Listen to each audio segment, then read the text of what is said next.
Every morning, he followed this exact sequence.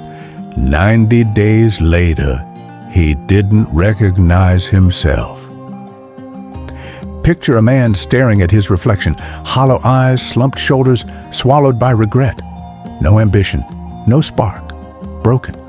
He drifted through life, handcuffed to old mistakes and anxiety, until a simple, methodical morning routine flipped the switch.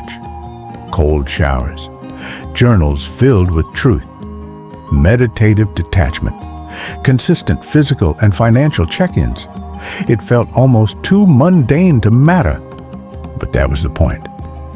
In the next 16 minutes, you'll discover the 6 pillars that rebuilt a broken man's life from the ground up. This isn't self-help hype. It's a blueprint rooted in Stoic philosophy and modern psychology. Over 90 days of deliberate repetition, this man transformed emotional fragility into unshakable self-respect, mental fog into razor-sharp focus, and financial uncertainty into quiet abundance. And yes, your presence becomes magnetic. Those knowing smiles from younger women, they're subtle tests of your stability and composure. By the end, you'll have actionable steps to reclaim your routine, your power, and your life. No gimmicks, just disciplined consistency. Reason 1. The dawn ritual. He set his alarm for 5 a.m., and he never hit snooze. That first glimmer of light became his battlefield. You see, waking early isn't about bragging rights. It's about mastering discomfort. In the pitch-black expanse between sleep and sunrise, your willpower is weakest, and thus most in need of training. Every dawn, he lit a candle and sat on the edge of his bed. First exercise, 5 deep breaths, focusing only on the inhale and exhale. No planning, no screens, just presence. Then he asked himself 2 catalytic Stoic questions. What can I control today? And how will I serve virtue?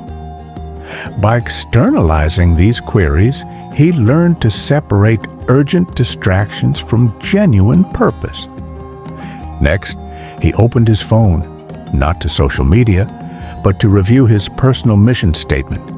In 30 seconds flat, he reminded himself of his core values: integrity, curiosity, resilience. He then spent 2 minutes silently affirming these values as non-negotiable anchors. Finally, he spent 15 minutes on his net worth tracker, not out of obsession, but to own his financial reality.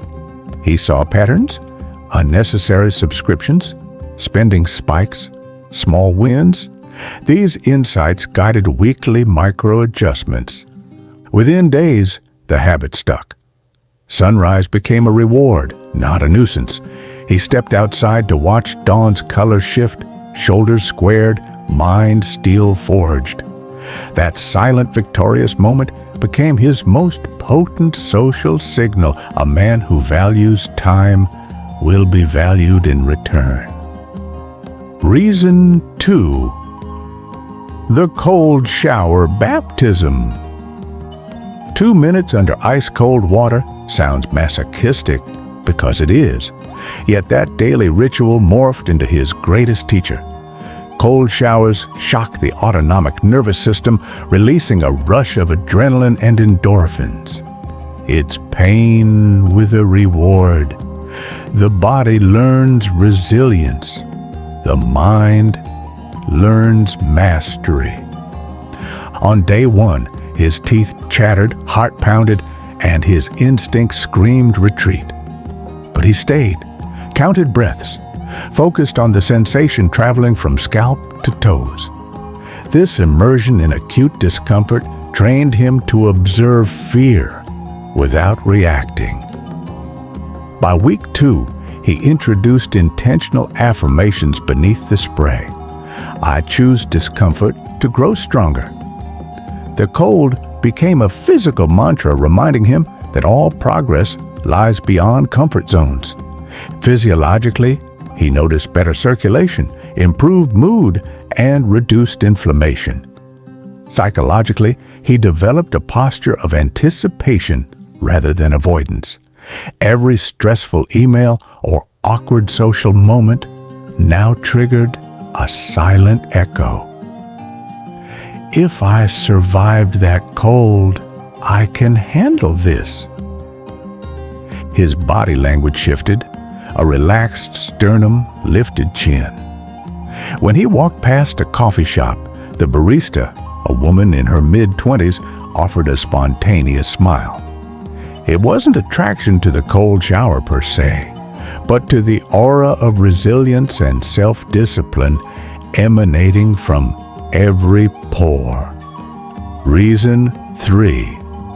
The Journaling Dispatch. Next, he opened a leather-bound journal, ink over pixels. First section, 5 minutes of gratitude. Not generic platitudes, but precise acknowledgments.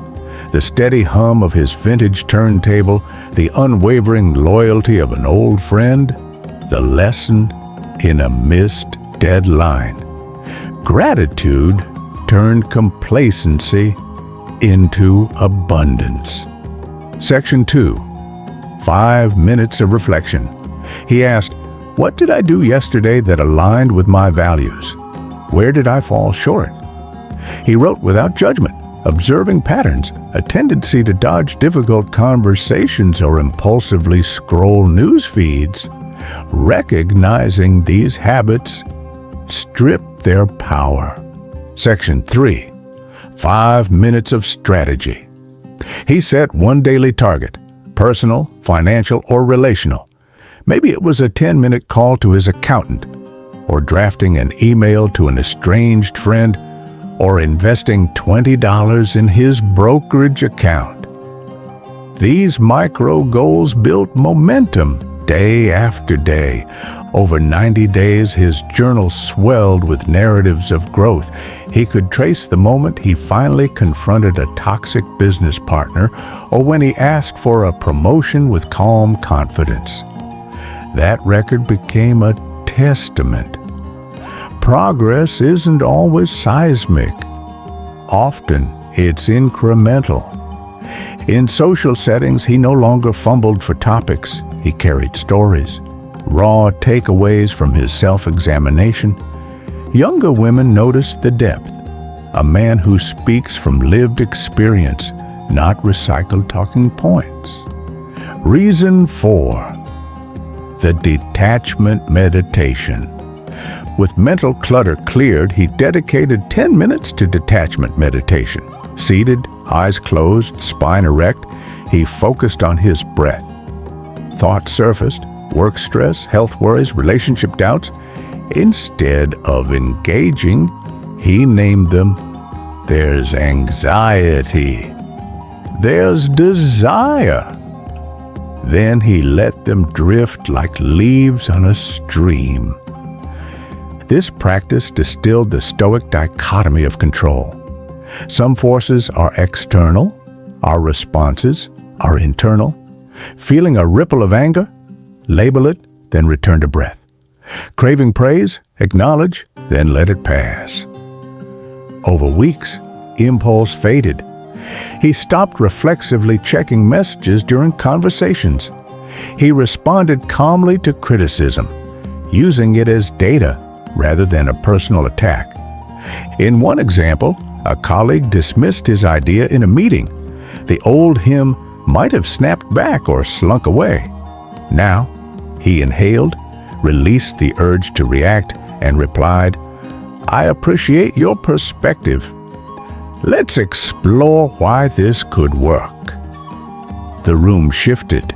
He held authority without aggression. That composed energy acts like a magnet. Women intuitively sense stability and safety in men who govern their emotions. A brief, encouraging smile from a younger coworker later confirmed it. True power often whispers, never shouts. Reason. 5. The discipline workout.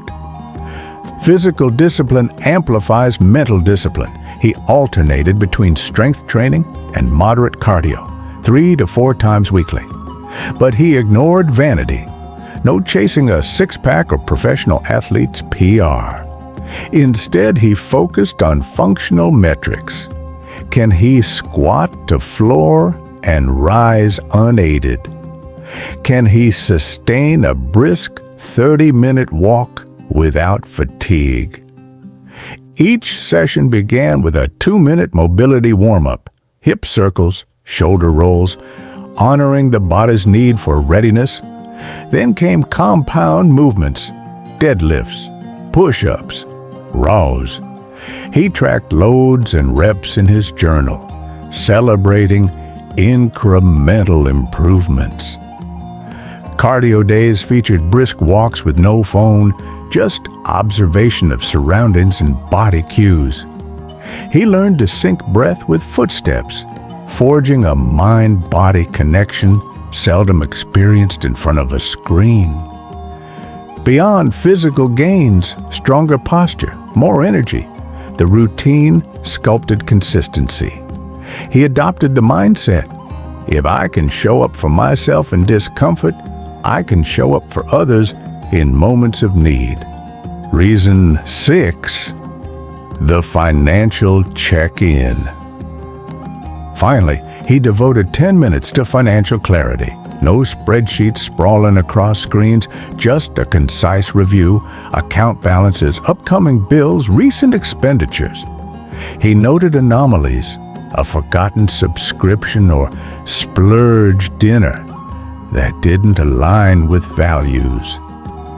His journal's strategy section guided micro actions.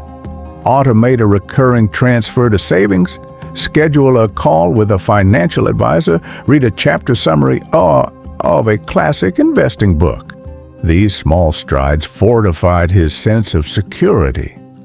He adopted the Stoic attitude. Wealth and poverty are external. Stewardship is internal. A market dip no longer triggered panic. It was data prompting adjustment, not despair. In conversations, he referenced financial autonomy without boasting, I recently shifted allocations to focus on long-term dividends. That statement conveyed competence, not arrogance. Women detect ease around money. They share subtle cues, a relaxed posture, an encouraging smile, when they feel they're in the company of someone who commands fiscal responsibility without fear. The boring blueprint. There you have it. 6 pillars that transformed a man on life's edge into a beacon of quiet power, dawn ritual, cold shower, baptism, journaling, dispatch, detachment meditation, discipline workout, financial check-in, 90 days of unglamorous consistency forged emotional resilience, mental clarity, and financial assurance. These traits broadcast a magnetic presence that younger women and everyone around you instinctively respect. The routine was boring, that's the point. Growth happens in the mundane, where consistency meets vulnerability. If you're ready to rebuild, start tomorrow at 5 a.m. And remember, each step, however small, writes the next line of your story. Which pillar will you tackle first? Comment below, like, subscribe, and share with a brother committed to transformation.